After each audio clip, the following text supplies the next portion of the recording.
Shut up and sit down.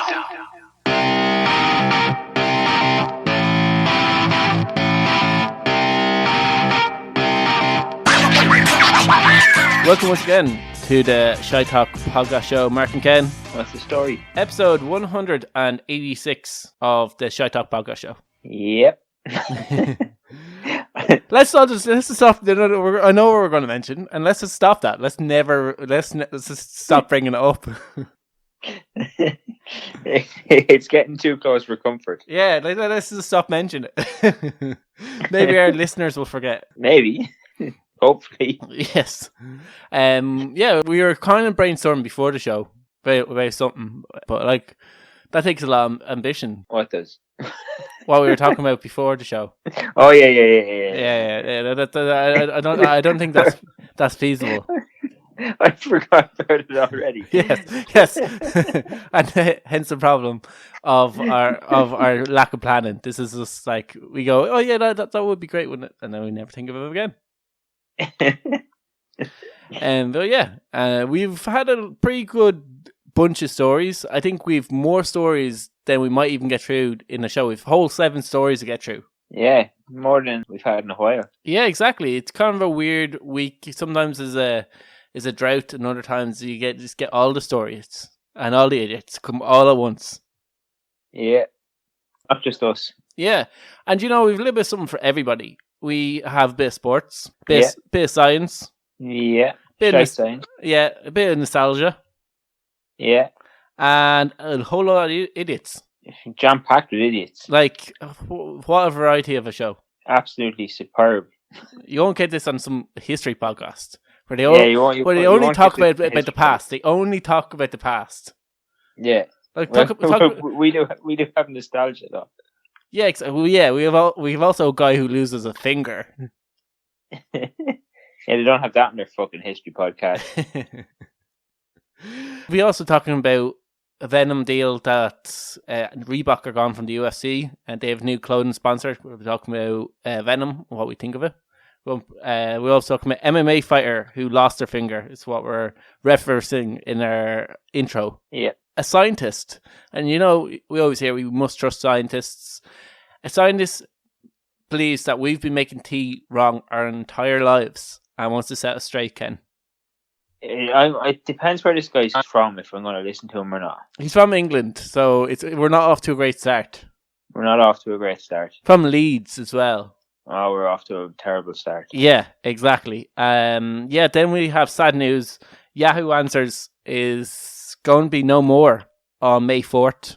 I don't know, were you ever a person for messaging or putting up or answering questions on the forums of Yahoo Answers back in the day? No. I wasn't either, and I don't know anybody that was. But I kind of feel like I missed out on a part of history by not being a part of this. I feel like Reddit's taken over. Reddit, yeah, exactly. For people who don't know what Yahoo Answers is, this is basically the Reddit of its day. But remember, this was in its heydays, like early noughties. So this is well before Reddit, or well before social media as a whole. So this whole idea of strangers interacting with other strangers on the internet would have been a very new thing for this to happen. It was very innovative. If you look back in time of what they were actually doing with Yahoo Answers. Yeah. And it brought some gems. I don't know, I was talking to my friend about this, and he's like, Mark, I don't think all these people were being genuine in their questions that they were asked, but I'm taking every single one of these questions at face value, and there was a genuine concern in these people's lives that they needed to answer. And maybe it was the birth of trolls, was Yahoo Answers. We don't know, but I like to take people on their word, and we have some absolute gems. We'll be looking back at a few of the best questions and answers asked and answered on Yahoo Answers. And then our idiot of the week, a woman who ended up in a river after a Tinder date. And people in the Democratic Republic of Congo also make it onto our idiots of the weekend. First time. First time for people of Democratic Republic of Congo to make it onto the podcast, Idiots of the Week. We were talking about our Idiots of the Week, and we said we should really have tracked this from the start to seeing where the most Idiots of the Week kind of pop up. Yeah, I kind of think it's probably going to be America. See, like, that's where people think it's going to be. It's going to be in America. But I don't know. Off the top of my head, there has been a lot of Idiots of the Week from America. But there's also been a lot of Idiots of the Week from Russia, which is quite a surprise because you don't really think of them as being a daft country. Yeah, but if you say that, Putin will kill you. Yeah, that is true. There is going to be some form of poison sent to our houses because of this. Oh, well, your house. I was cool with them. I like, I'm blaming the Americans. Yes, I live in Offaly. Hey. I'm the Offaly person of this podcast. But yeah, so like it would have been really interesting, like to see where the most amount of Idiots of the Week, or which is the country that never gets featured on it. And generally, African countries, they don't get featured on it. This is quite a surprise for us. And maybe it's just that newsworthy stories from Africa don't filter onto a lad's Bible. Yeah, like I think that's probably really what it is. Lad's Bible and Vice. The other places that we get our sources. Yes, and some usually they're usually American or British based. Well, the fact that I got the story from a different news outlet, I've expanded my horizon to other media outlets, and I've expanded my horizon to a certain radio station that I usually mout at on Facebook. Yeah, I've actually got from the exact same radio station. I've got one of my stories from as well. So that was also interesting. We've expanded out our searches from just like 2 or 3 to like a whole range of media outlets.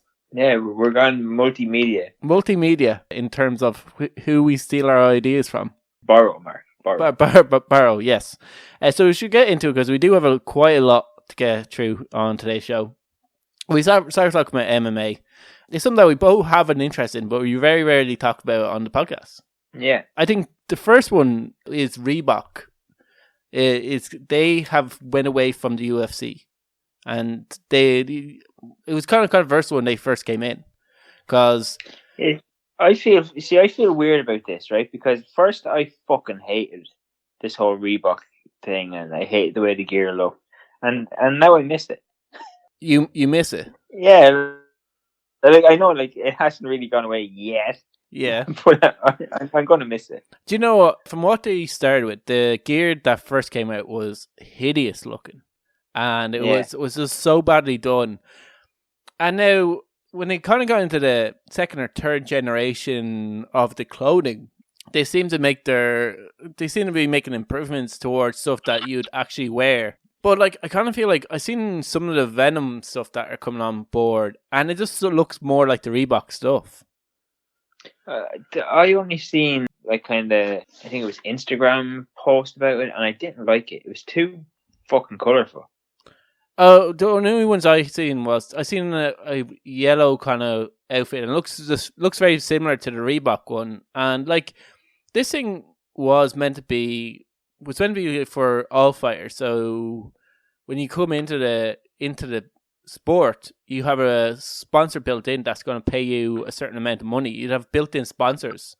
Did you see that as well? That's a fucking joke as well. Yeah, but like, there was fighters who were successful who had was making 100,000 off their sponsorship deals with various different sponsors, and the UFC gone, no, you're not going to have that anymore. Here, take these 3 sponsors. And like, people are like, what? Fuck that. Yeah, like I was looking at how much Venom are going to be paying people and stuff, and it's based on how many fights you've had, and it's like they're not even paying you like $1,000 till you've had like 10 fights. Yeah, like, and that's like 10 fights in the UFC. Yeah, like that's shit. Like, if you think about it, the average fighter will fight 3 times a year if you're active, because there's usually a 3-month training camp. After that, unless you want to go like straight into from camp to camp, you're going to take a few weeks break, month break. If you have any injuries at all, you're going to take time off to recover. Yeah, you're going to pick up medical suspensions. You're going to get whatever. Like, you're going to get injured in training. You're going to get... Yeah, so like majority, like that's the kind of average that if you fight consistently without injury, you'll fight 3 times a year. That's four-ish years before you're making $1,000 off. Yeah, off the sponsor. Yeah, off the sponsor. That's not great, especially like in like the COVID where fights are cancelled. There's not as many cards. And money that the UFC are going to be giving it is less as well. Yeah, like it's shocking. Yeah, I know that Demetrius Johnson, he had like an Xbox sponsor, and he said sometimes they wouldn't pay him, so he'd have the thing. He kind of liked it in one sense. He goes, "Well, at least I know I'll get my money at the end of the day. Like I'm kind of guaranteed it. I'm not chasing up sponsors, and I'm not taking on people which I don't know if they're going to pay me or not." And like, so there was that. So I can imagine that people who aren't as lucrative as other fighters who might maybe not get off the prelims or might be very non-competitive fighters, they're gonna have sponsors there, but they're like, it's a very small sponsorship, like £1,000. I don't know what Monster gets them. I think his Monster is a good bit more. I think it might be. It's your man from Monster though is a dick, isn't he? Yeah, he's another thing. He's like, oh, pose with me in this photo, or else I'm not going to give you. Yeah, we won't give you a sponsorship. You don't post for a photo and pretend we're best friends. Yeah, no, that's fucking that's fucking really dirty. Yeah, so like there is now that where fighters can't go, fuck you, I'm getting a Red Bull sponsor, or I'm getting a Bang sponsor. I'm going to get with whatever other compete with you, or I'm going to go with Budweiser or whatever. Yeah. It's like you only have 3 or 4 sponsors that you can pick from, and they can reject you, but you can't turn around and go, fuck you, I'm going to get one of your competitors. So you have no fucking money. Yeah, exactly. So there isn't, like, I don't really agree with the system. I think people should be able to like pick their own clothing company. Own clothing company. But I think there should be limited, like, instead of having like 15 sponsors printed on some guy's shorts. I think they don't know why it was right that didn't look great. Or like maybe limited to like 3. Yeah, 3, and then they like, if you only have 3 sponsors, like, and you're well known, they're gonna have to, sponsors are gonna competing for space on your clothing. They're gonna pay you more. So I think that might be a system, or maybe even have a few companies that'll go in on it. So maybe Nike, Reebok, and Adidas are the 3 people, and then they can compete over who gives you a sponsor. Yeah, like, it's a better idea than fucking just here. You're stuck with this. We're going to give you fuck all money, but fuck all you can do about it. Yeah, exactly. You can't go elsewhere with it. So like, I don't know. And obviously Reebok got out of it because they didn't see it was that lucrative. Like, if you look at the pecking order of big clothing companies, Reebok would be up there. I don't know what it's like in America. It wouldn't be top tier. It wouldn't be Adidas or Nike or like Puma or even Umbro, which would be lesser than that. Like Adidas and Umbro, I kind of, or not Adidas, Umbro and Reebok would probably be on the same tier of kind of clothing company. That, like, then one step down is MMA clothing people like Bad Boy, Tap Out, and Venom. Like they seem like it seems like it would be less money come from Venom, even though it's more of a probably better fit because they're an MMA clothing or martial arts clothing company. They're I used to really, really like the old Venom stuff. Oh yeah, I've had Venom clothes before. They do good quality stuff. That's what I was kind of surprised. Obviously, the UFC have a style that they're going after, and maybe they've pushed what style they want of the clothing to look like. It's same way, like, I'm surprised they didn't, just go with, like, just pick decent fucking MMA brands. The whole, even like going with Reebok just came out of fucking nowhere as well. Like, that was like fucking. I think they wanted a top tier sponsor, and like, Obviously, Nike wasn't going to get involved in it. They weren't really in it. Either it's Adidas in the martial arts sphere, and Reebok was like, here's our chance to own a sport or be branding of a sport. And there's very few like sports out there that every competitor wears the same thing. I think in basketball they did it with Nike. I don't really know too much about this. I don't know if they have like Nike has a joint sponsorship deal of basketball. I don't know like that, but like it would be very rare that something like that comes along. Usually you have two or three kind of competitors. Yeah, like I just think it's. I don't like the whole fucking this is the sponsor and that's it. Like UFC are making more money off that than the actual fighters will ever make. Yeah, exactly. So that's the other side of it as well. Is that like here's these guys putting their careers on the line, like they and they can be dropped at any stage. They're not made.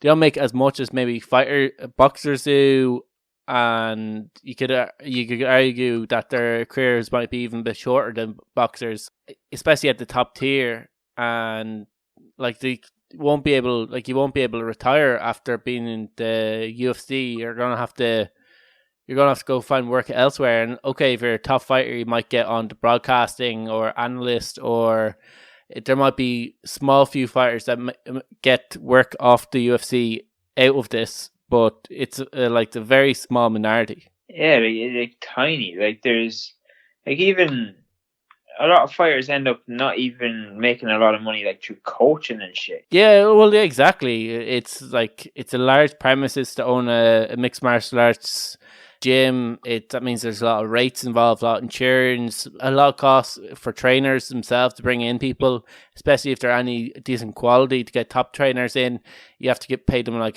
a decent enough salary.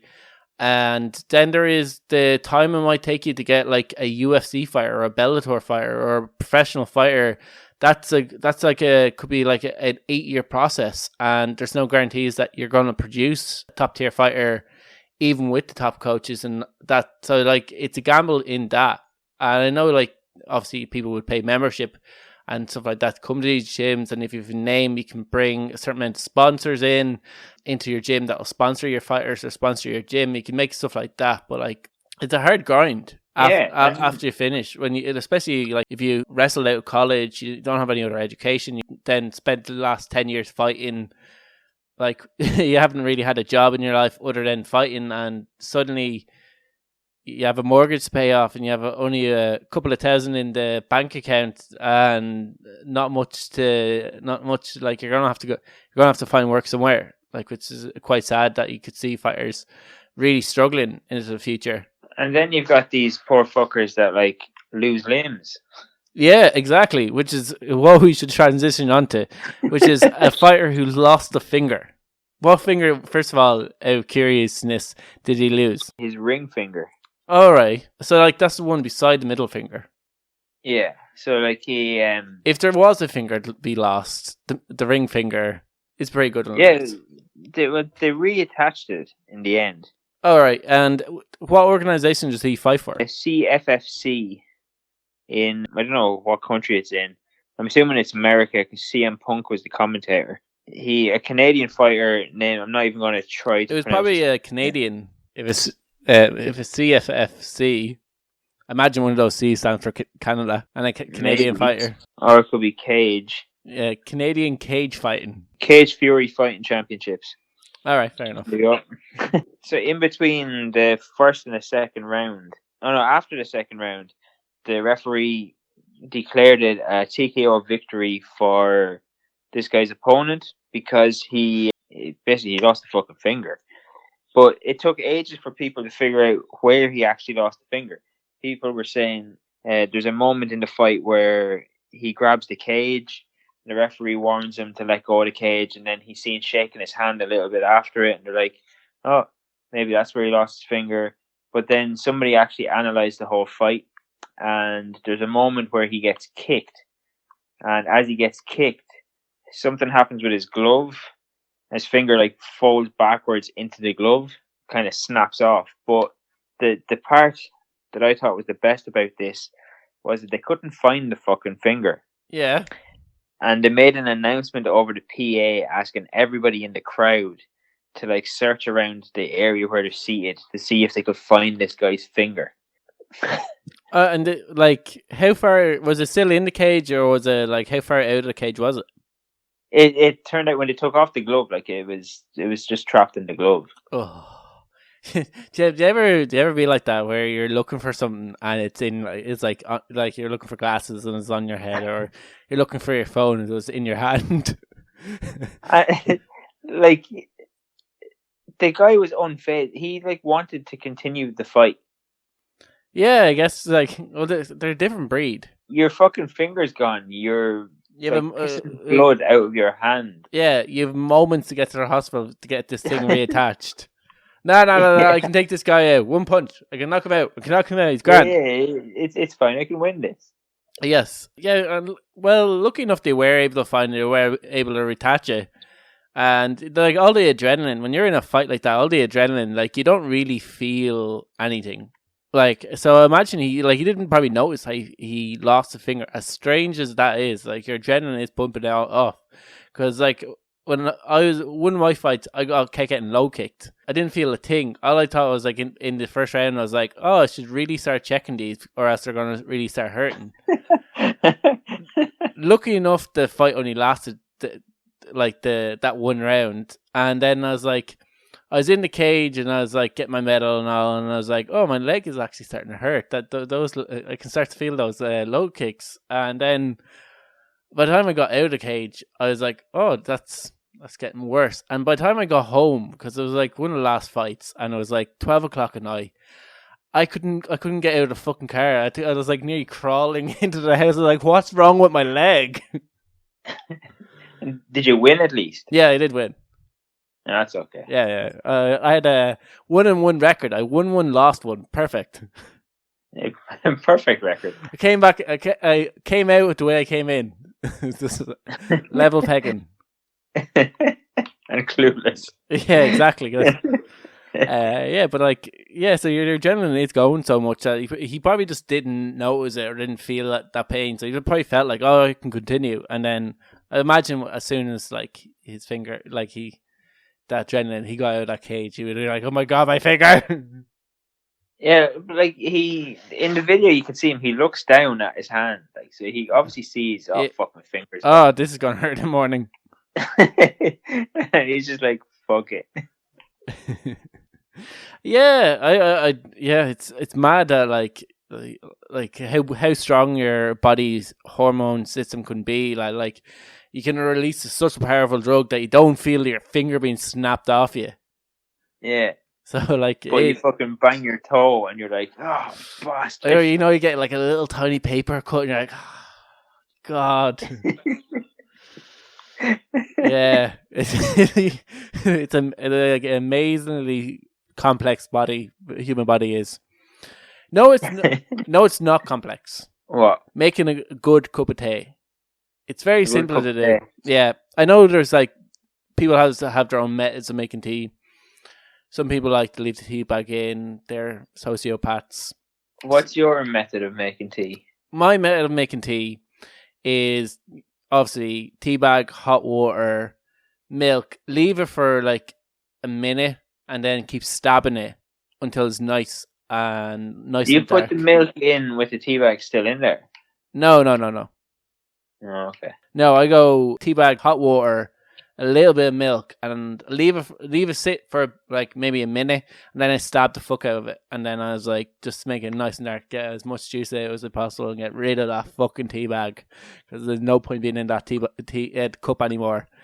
Because I know certain people do leave it in, and like I said, they're sociopaths. Then there's people who put a fuckload of milk, and they are just avoiding becoming an adult. I feel like they think they're still a child, and it's time to grow up and drink an adult cup of tea. You fucking weirdos. And then there's people who obviously are coming down from a serious addiction problem and just shove so much sugar that it's mostly like it's basically a fizzy drink. That's me. That's you. Is it a heroin that you're coming off? Yeah, like I'll put like a fucking shitload of sugar in there. My God, man. I guess there's I guess it'd be probably worse if you had a can of Coke. Oh, like I'll do that too, though. with my tea. But no matter how what of those methods you use, you always go the same: tea bag, hot water, milk, sugar. And some people might throw sugar in first. Go sugar, tea bag, hot water, whatever. But generally, it's always in that method. And there's a scientist in Leeds who believes that we are all making tea wrong. And now this is going to sound sacrilege to any tea drinker out there. He believes that we need to be putting the milk in after the tea bag. Yeah, well, I do put the milk in after. No, I don't put the milk in. So what he thinks you should do is go either milk, tea bag, milk, hot water. So the hot water goes in last. Well, he's wrong. Well, he's a scientist, Ken. Yeah, well, he's also a prick. So his name is Allegedly. Alan McKee. He's from the School of Science and Nutrition, Leeds University. And that's not even a real fucking thing. Well, you know how I feel about nutritionists anyway. Yeah, it's not a real thing. Yeah, okay.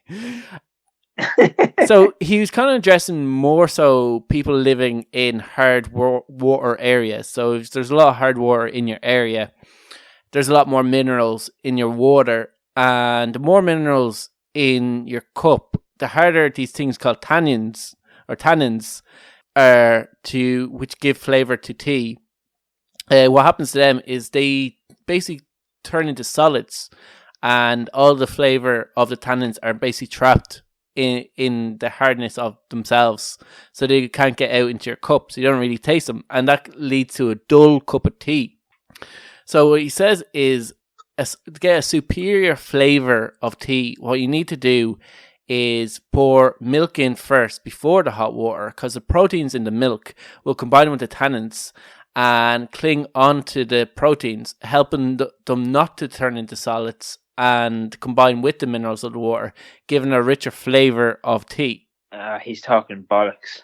Yeah, now, I'm a man of science, Ken, as you know, and I'm willing to put stuff to the test. So today, while I was doing my research, I was like, I'm going to test, so our listeners don't have to, this method of making tea. So I went I was going to do an Instagram video of this process, and then at least people, but then I was like, this podcast is going to come out before people will know what we're talking about, not know what we're talking about, hear the podcast and probably not seeing the Instagram post. So there's no real point of doing it.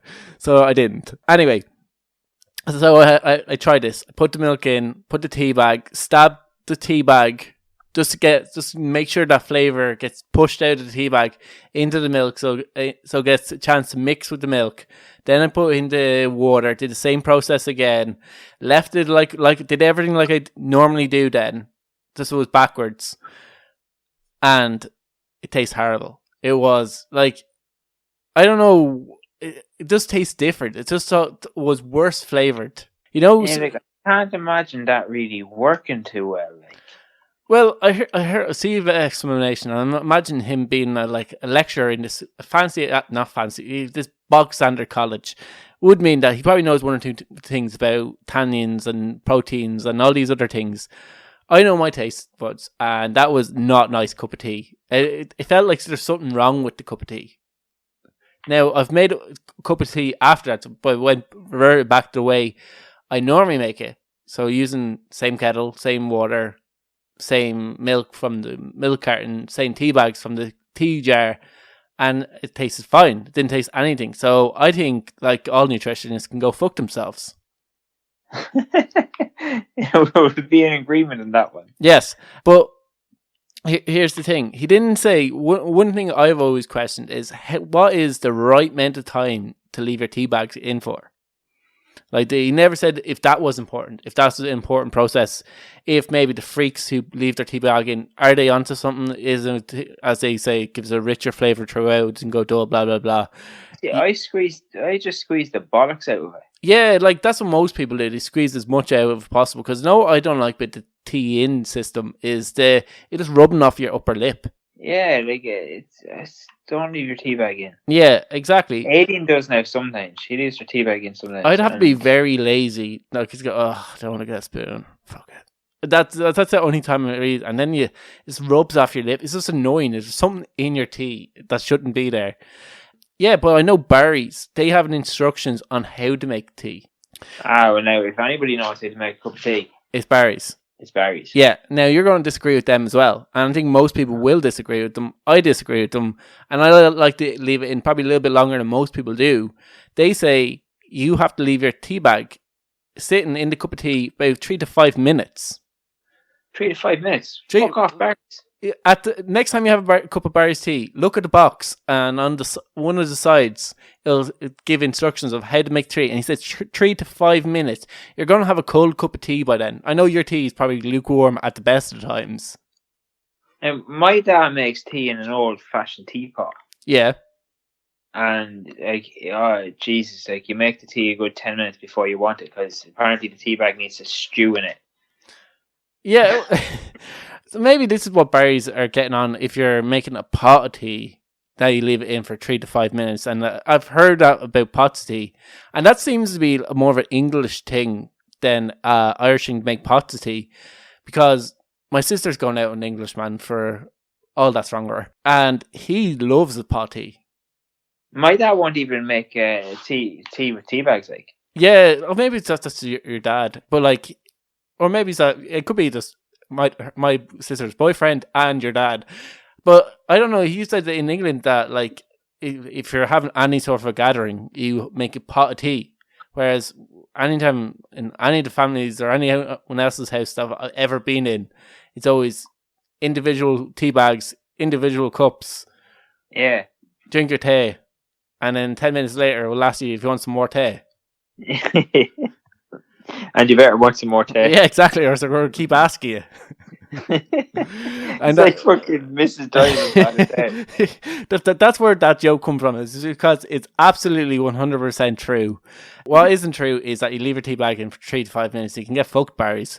Your man can also get fucked because I've tried it. It doesn't work. If you want to try and let us know if it makes it, if you live in a hard water area, maybe this is the trick that if, obviously my water is lovely and soft, but if you Mine's not. Okay, you live in a hard water area, if you want to try this out and maybe next week we can have a follow-up thing of Ken going, yes, it actually did work. But do you find your cups of tea, you probably just can taste sugar? Like, I only drink about 1 cup of tea a week. A week? Oh, yeah, I'd have about 4 or 5 cups of coffee, but then I'll also have 2 or 3 cups of tea. Yeah, I only do about 1 a week. I am a well-caffeinated man. For a well-caffeinated world. Yeah, exactly. But we must move on because we have a lot of stories to get through. And we talked a bit about the MMA and it's kind of put us back. And this was like, I kind of feel like I'm missing out on something and now it's nearly gone. Do you ever feel like that something was around and you only find out about it as it's going away? Yeah. That's how I feel about this. And this is around Yahoo Answers.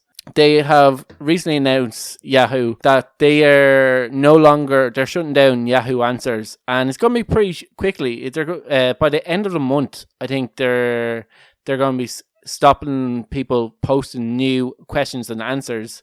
And by, I think, around May, you won't be able to access any of the old answers and questions from Yahoo Answers. The site will, from then on, no longer cease to exist. What's the reason? Probably people don't use it anymore. Like we said, like it has been surpassed with Twitter, Facebook, not really as much Instagram, and Reddit probably would be the big killer of it. Like this, there's other more popular sites that are more have more purposes. So like obviously, if you want to ask an anonymous question, you could go onto Reddit. If you want to ask people for advice, Twitter's there. Facebook, if you want people who you know, your inner circle, I guess. Facebook's good if you can post them on a status, people can read it and friends of yours and family can answer it, I guess. So the idea of that, like, that you need something like a Yahoo Answers to ask these questions anymore, you don't really need it. It's not, there's no kind of purpose for it. So that's sad. it is sad. And like, look at this site was around before like of social media or anything like this. It was like I said, it's the first time like people who didn't know each other could interact and ask questions about various topics that they were really hard pressed by. This probably was the first sign of how strange the internet could get. Hence, we are talking about it.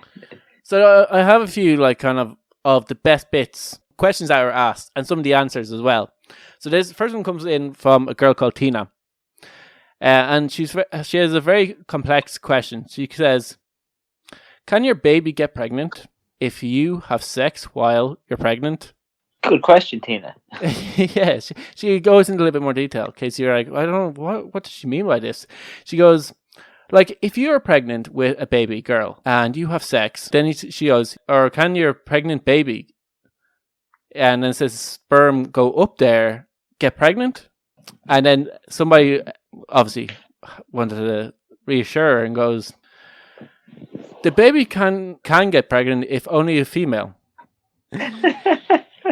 If you suspect your baby is pregnant, try not having sex, as you run the risk of your baby's baby getting pregnant, and it leads to complications like infinite loop of pregnancies.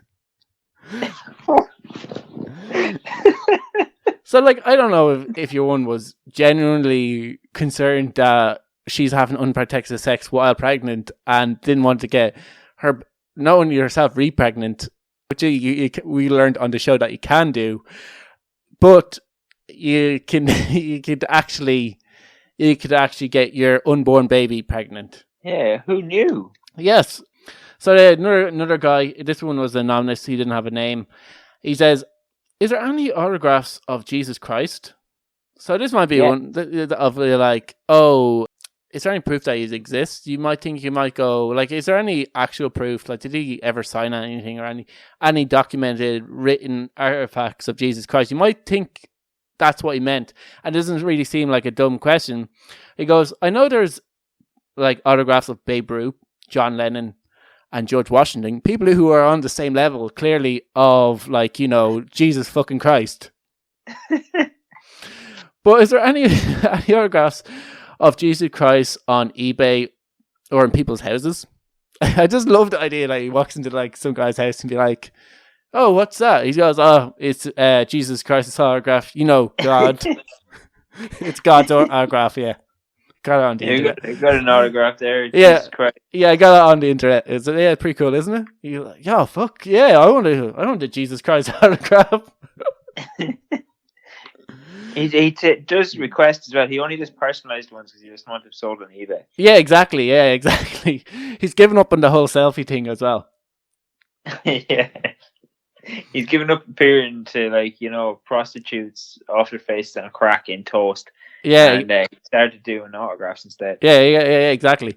Another woman has written, she's very, very concerned about her kid. She says, how am I sure I'm a real mom of my kid? I just had a baby and it looks more like the man. I had my baby. It doesn't look like me at all. I am scared that he was cheating on me and is another lady's baby that I had. Goes, the child is the best thing that I've ever happened. And I don't want to imagine that I'm not its baby's mom or have to give it up.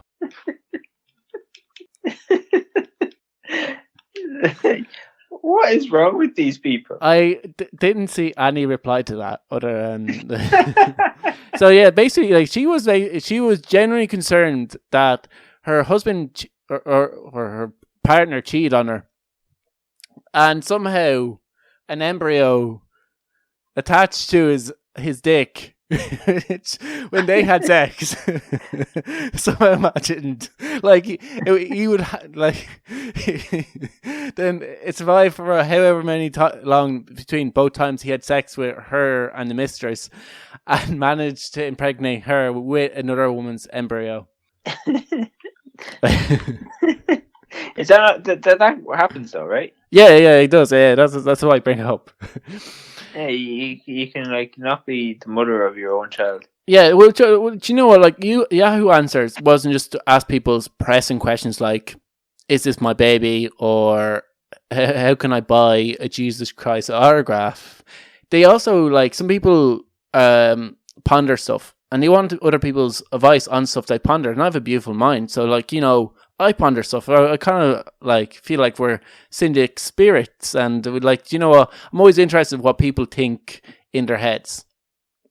and maybe Ken, you could answer this one for this guy. He has a very like, I don't know.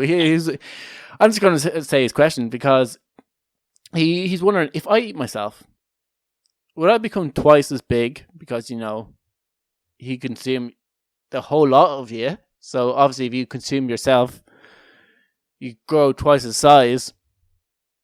Or would I just disappear completely? This is one I've kind of thought about before, because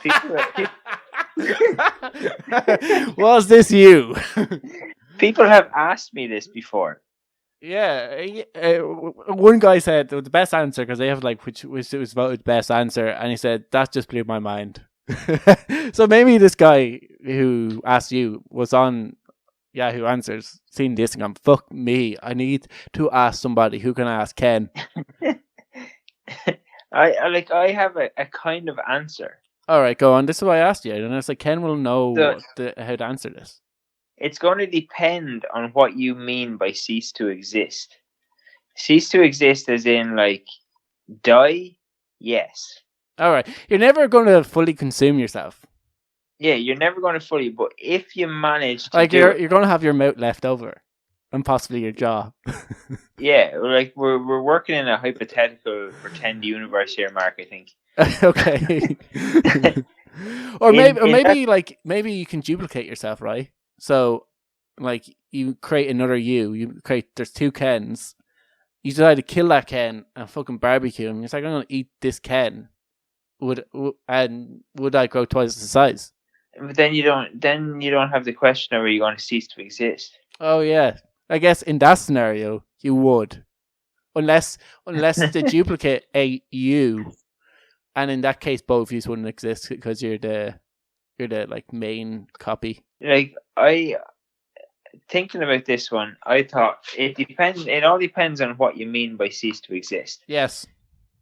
So like cease to exist as in, are you going to die? Yeah, you're going to die. Cease to exist as in, is there going to be no remnants of you left? Maybe not. Well, you know what, you're never, like we said, you're going to have like, you're not going to fully digest yourself.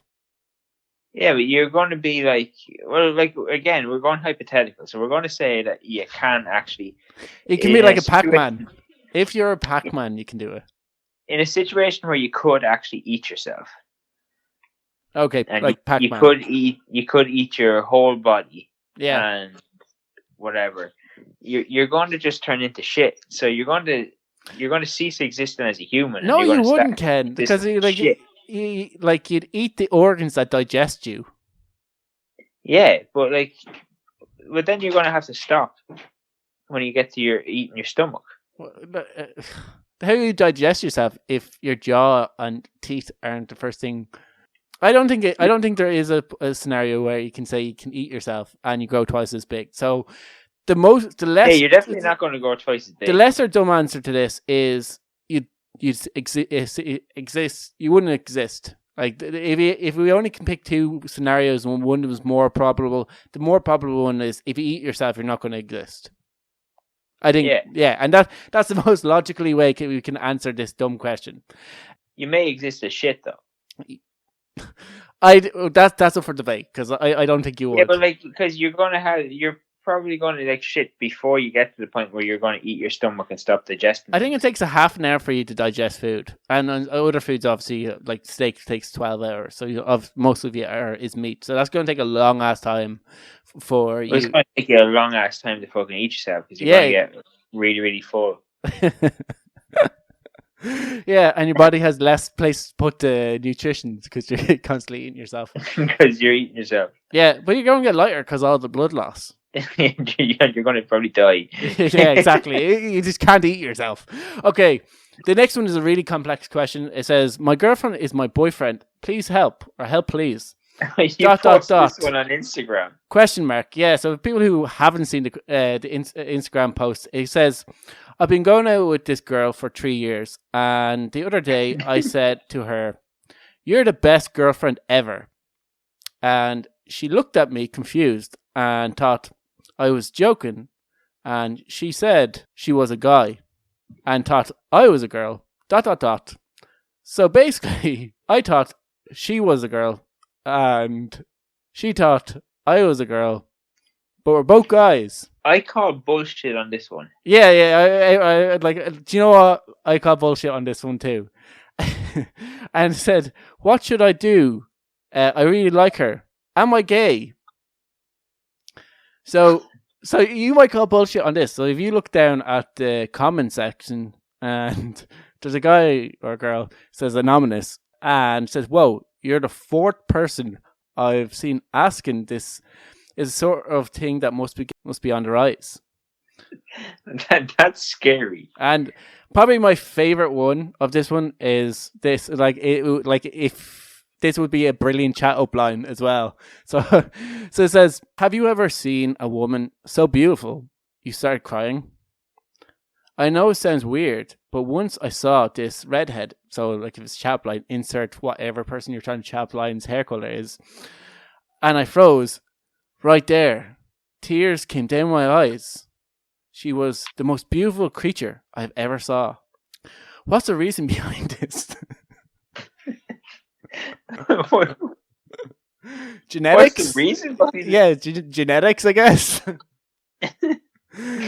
It kind of it remind me of Joey from Friends. Yeah. He has a story that like Ross is looking for a chat upline or to really impress a girl, and he talks about the girl on the beach, and he was taking around a trip around Southeast Europe, and he's seen this girl who was the most beautiful girl he ever seen, and she was crying, and I think she was naked on the beach. I don't really know the full chat upline, but he goes through it, but you never get to the end of the story. It always cuts off, and he goes, "So it's backpacking around Southeast Europe," right? Because of Ross's day. It reminded me of that. Like I don't know if that's a real question, but it definitely sounds like it could be a real question. Yeah, like you said, I think this was the beginning of trolls. I think people would think of something really funny question to ask people and want to see what other people's reaction was. And this was people's humor back then of like, I'm going to ask this stupid question, and then somebody sees it like stupid question, gives it a really stupid answer, and then they continue down for hours making each other laugh. I think that was the thing. Same with the I've been going out with a girl for 3 years. Even like my friend said to me, "Mark, I think that's a joke. Your man's not serious." Like how could you possibly be going out with somebody for 3 years and not realize? Maybe they're like by their language you could, and their use of like lack of cap locks, you could imagine that they're teenagers, maybe like or preteens, and got on the internet and being like that, like they obviously haven't developed tits or they aren't having sex, and was. I don't think people used cap locks and stuff back in the day. Yeah, but like even still, I think even some of his choice of the words could mean that he was quite younger. If I was but like I don't know, it could have possibly been like I said. I imagine it is. It's a ridiculous question to ask. That even if you're a kid at that age, to not know that if you're going out with a person, if they're a boy or a girl, for 3 years.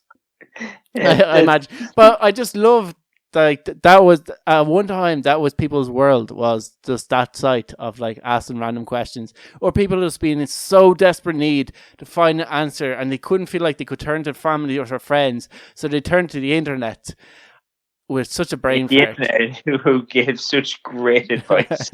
And that's just we didn't know the internet could have been an expert out there.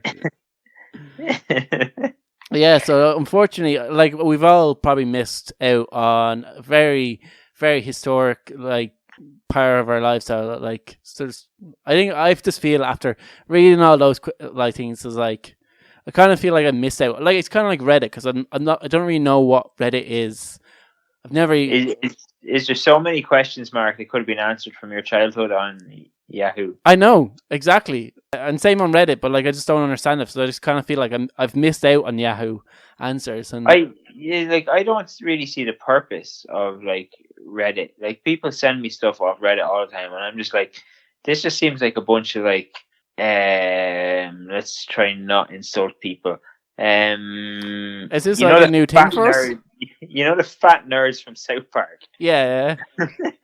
It's just like a bunch of them sitting in their fucking mother's spare room, like just going, it's funny if I do this. Well, I think it is, but like there's like people out there who are socially awkward, who aren't able to really communicate with other people in person, who have like huge social anxiety, but when they get behind a keyboard, they're able to interact, they're able to be funny, and or else like they're in a shitty small town and like they don't really like anybody, so they're just like, fuck everybody here. I like these people on the internet, but they're funny. There's banter here. Like I'd rather be like just messaging these guys than fucking talking to the guy down the road who's a fucking asshole. So I like kind of like this is like people who are very maybe socially outcast or socially kind of like introverted people who like this is their way of like communicating with others. So I think they probably are fat nerds from fucking South Park. Like I just don't get it. Like I don't understand the fucking purpose of it. Yeah, I think most people would agree with you as well. Like that's why I never actually went on it, and then it was like looking at the Reddit stock bet thing, whatever it was called. That was just people like just sharing stock tips, and it's like took down the world. Finance. Yes, fucked everything up there for a bit. Yeah, we're actually coming up on. We're probably very, very close to being out of time. So, like, I don't know if we're going to get any of our idiots of the week done today. I think we'll get one idiot a week. And then we'll move all the other stories to next week's show. So, right, go on. Pick your favorite idiot. I was going to give it to you to pick your favorite idiot. A man who failed his French exam, and he's from France. I know it's hypocritical of us to fucking slag him off. I never failed an Irish test. And then I never did an Irish test. A woman ends up in. I might do the woman ends up in a river one. So I'll pick the woman after a Tinder date. So obviously COVID-19, everything shut down. Fucking impossible for a first day to do pretty much anything other than walk. So even if you weren't a fan of walking, if you managed to meet someone in this pandemic, your only really option is to go for a socially distant walk. Socially distant. Yeah, socially distant walk. And this is what this girl in England basically went on. She wasn't really feeling the guy at the start. Her name was Lizzie Johnson. Feeling him by the end, though. Well, no, definitely not. After this, she definitely wasn't feeling him. So she basically matched with this guy, wasn't feeling him, but decided to go on a date anyway. They decided to go for a nice romantic walk, but beside the Mole River, and he decided that he would bring his dog on the walk with it. You know, this is like you're not a real Tinder person, or you passed you by. So one of the ploys that Mark, now I feel really fucking old. one of the ploys that certain lads might use in order to attract the opposite mate is have a cute, cuddly animal in their Tinder pictures. So obviously he had a dog. They probably were talking about the dog. He brought the dog with her, and I think it was a Jack Russell. She calls him cute, so that's why I think he probably had it in his Tinder picture, and they probably bonded over. But there's only one thing. He mentioned it on the walk that the dog had never been beside any water. He's never been around the sea or river or lake or canal. He hadn't seen water before, basically. So Okay. as they were walking along, the dog got really excited about being beside water and wanted to get into the water. So decided to jump off the pier and into the river. So generally, like in this scenario, you would think the man be like, "Oh, this is my chance to rescue my dog," or at very least, you go, "Oh, why the fuck did I bring this dog?" And have to jump in and rescue your dog from the water. And it's like, no. Instead of doing that, he started panicking and flipping out, and basically was left up to Lizzie in order to rescue his dog. Maybe he couldn't swim. The water up on her was about chest height, Ken. I know you mightn't be able to tell, but it was shallow enough water. So she climbed down the bank, got into the water, rescued his dog, and then struggled to get out of the water herself. So instead of being like, you see, there you go. Instead of being like, "Oh, here, I'll give you a hand," he just started suggesting stupid things for her to try in order for him to get out of the water. Like what? She didn't go into too much detail. What a bitch. So after about 5 minutes of her trying to climb out of the second river, the two of them walked awkwardly back to their car, which was about a 10-minute walk away. Didn't say much, and then quickly got into each like separate vehicles, and probably never ever spoke to each other again. That's actually pretty brilliant. Yeah, it's like I imagine it's because as soon as she got home, she made a video of it, of what happened, and pretty much slated your man for like about the date. I imagine like if you're going on these, say you might be talking to a friend, you might ask them maybe a place for that might be a good place to go for a walk or do like idea. So this thing went viral. So imagine all this family and friends know about this activity, and so it just seems like she said she now sees the funny side of it, and that she's put off with going on any more socially distant walks, and she's even put off with guys who have cute cuddly dogs or animals Well, you in know, their I've seen Tinder the phone. funny side of it when it happened. I don't know. I don't know. Fair play to her for getting into that body of water. Like she said, like she feels like proud of herself that she thought of the dog's safety over her phone and keys of her car when she got into the water. Obviously, they were in her pocket, so like she managed. Like she could, the immobilizer in your car can go on your car key could go, and she couldn't. She might be just stuck. Have to ask your man for a lift. That would have been definitely awkward. That would have been fucking hilarious. Yeah, but she's now put off with any guy that has any cute animal on their Tinder profile. She's going to swipe left on. So basically, he's ruined it for everyone. She's ruined it for everyone in wherever she is. Yeah. That's brilliant. Yeah, exactly. So I guess our advice to our listeners is if you are going on a socially different walk, keep your dog on a lead if you're going to bring out your animal, and maybe if you're a guy and something bad happens, this is your chance to like be like Mr. Big Balls and come to the rescue of the situation, not scream in and frantically panic over your dog. It's probably definitely not like, "Hey, do you want to be with this guy?" Yeah, don't. I don't know. Don't fucking be a dick. Yeah. Don't be a little bitch. More like. Like I can understand if the guy can't swim, I could understand it. I couldn't really, to be honest with you. I can't swim. Yeah, but like I can understand it.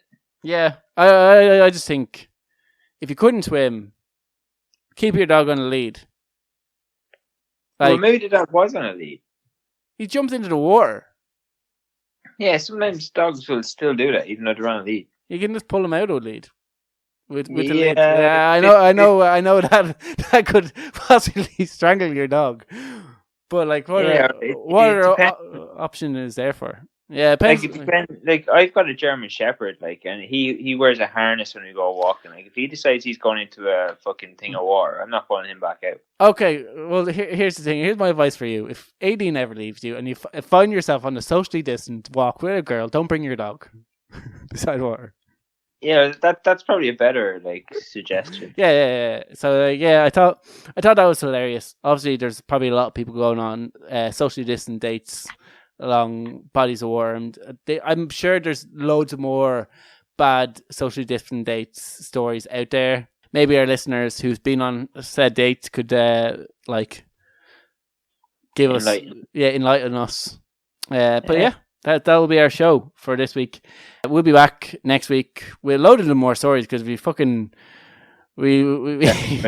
million this week. Yeah, exactly. I think we had a 7 and we got to 3. So we have our show done basically for the rest of the year. Yeah. Well, we have a show going for next week anyway. Let's not get ahead of ourselves in terms of our stories. And look at our fans have a lot to look forward to. Our first ever Congo Idiot of the Week. We have something about your man who might be facing jail time for sending a birthday card to his mum. And we have another Idiot of the Week, which a Frenchman. We have a Frenchman of an Idiot of the Week, and it could be the first time a Frenchman's in an Idiot of the Week as well. I doubt it. You know the French. Yeah, that is very, very, very true.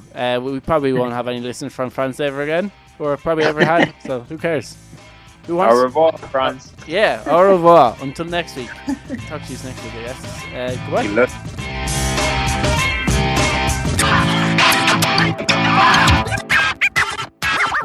Shut up and sit down.